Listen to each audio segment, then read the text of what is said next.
I love the feel of a sharp chisel through wood. That's what kind of caught me early on. Even in high school, I knew I wanted to work with wood.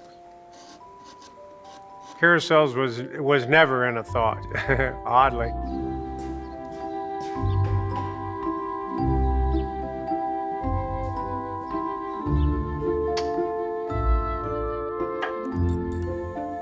For some unknown reason, I don't know why, the carousels are what picked me.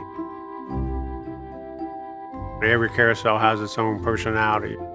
It feels a certain way, it floats through the air in a certain way. It affects people in a certain way.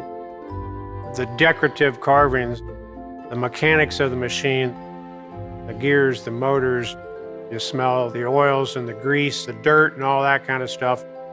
Popcorn, cotton candy.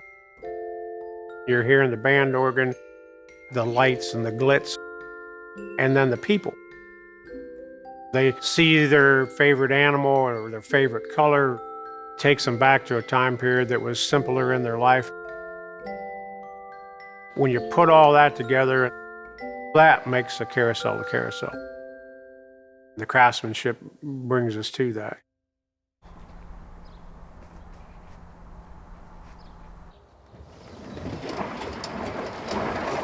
I started my own carousel company in 1993. I've traveled all over the country working on all kinds of carousels. I'm fortunate enough to get to see about 20 to 25 a year in varying degrees, from minor adjustments to restoration on the animals, mechanical repairs, moving them around, disassembling them, reassembling, getting them back up and running. There was never any books written on how to carve carousel animals or how to take care of your carousels. So it's really having to figure all that out.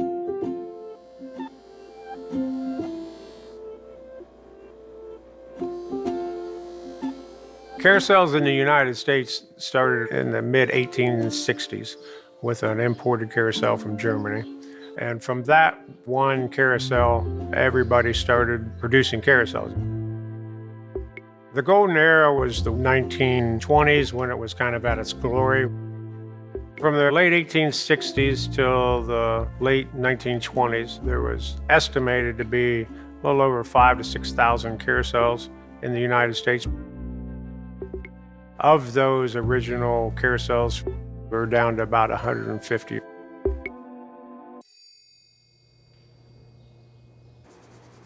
To be a good carousel craftsman, you need to really spend time doing restoration, because that's where the true art form lies.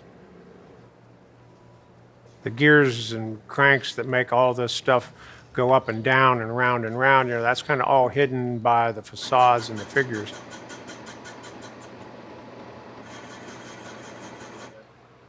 We just can't go out and get parts and pieces.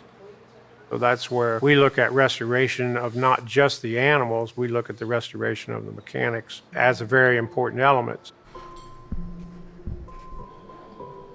I hold in high honor the original carousels, but want to build my own as well and push that art form. You always want what you create to be able to go past you as an individual. That's why I think carousels are bigger than me.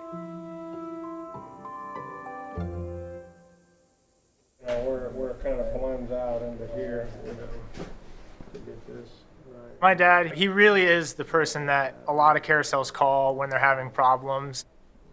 Growing up, seeing all the different carousels and being around them, it's a huge part of my life. Where that is, where this knuckle is here.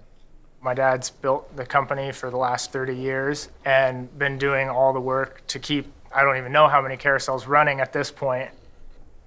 There was never really an expectation that I was going to have to come back and take over. It was more a choice of something that I wanted to do, keep the memories being made. What I want to be is just a good woodworker, a good craftsman, trying to carve what's inside of me.